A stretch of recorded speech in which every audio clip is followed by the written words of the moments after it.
हिमालय की शांत वादियों में जहां हवा भी ओम का उच्चारण करती प्रतीत होती है, वहां कैलाश पर्वत पर एक दिव्य आकृति समाधि में लीन थी। वे थे महादेव। आंखें बंद, जटाओं से बहती गंगा, मस्तक पर अर्धचंद्र और शरीर पर भस्म। चारों ओर गहरी शांति, पर भीतर अपार शक्ति का सागर।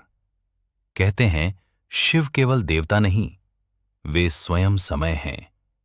जब संसार में अधर्म बढ़ता है, जब मनुष्य अपने भीतर के प्रकाश को भूल जाता है, तब शिव मौन रहकर भी संकेत देते हैं।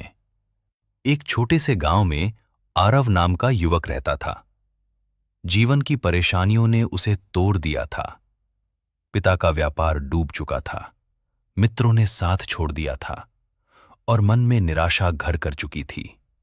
एक रात वह आकाश की ओर देखकर बोला, हे भोलेनाथ, अगर आप सच में हैं तो मुझे रास्ता दिखाइए। उस रात आरव को एक स्वप्न आया। उसने देखा, वह घने अंधकार में खड़ा है। दूर कहीं हल्की सी रोशनी दिख रही है। वह रोशनी धीरे धीरे एक दिव्य स्वरूप में बदल गई। वही जटाधारी त्रिनेत्रधारी महादेव। शिव ने कुछ कहा नहीं, बस अपने त्रिशूल से जमीन पर एक रेखा खींच दी। वह रेखा आग बन गई और अंधकार को चीरती चली गई। तभी आरव को भीतर से आवाज सुनाई दी, अंधकार बाहर नहीं, भीतर है। जब तक तुम अपने डर को नहीं जलाओगे, प्रकाश नहीं मिलेगा। अचानक उसकी आंख खुल गई। वह पसीने से भीगा था, पर मन में एक नई ऊर्जा थी। अगले दिन से उसने हार मानना छोड़ दिया। छोटे छोटे कदम उठाने शुरू किए। पिता के साथ फिर से काम संभाला। हर सुबह ओम नमः शिवाय का जाप करने लगा।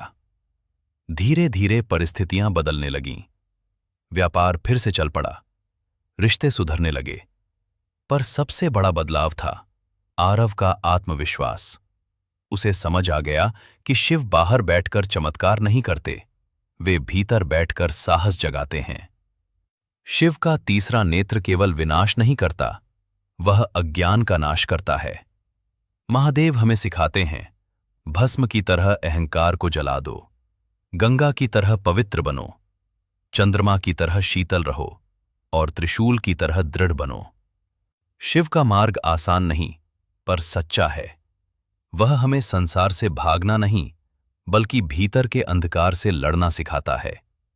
जब भी जीवन में अंधेरा घना लगे, याद रखना, कैलाश पर कोई बैठा है जो मौन है पर सब सुन रहा है।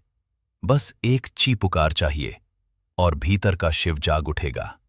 हर हर महादेव। अगर आपको वीडियो पसंद आया हो तो कमेंट में ओम नमः शिवाय जरूर लिखें और ऐसे ही रोचक धर्म और ज्ञान से जुड़े वीडियो के लिए डिवाइन भक्ति को सब्सक्राइब करना ना भूलें।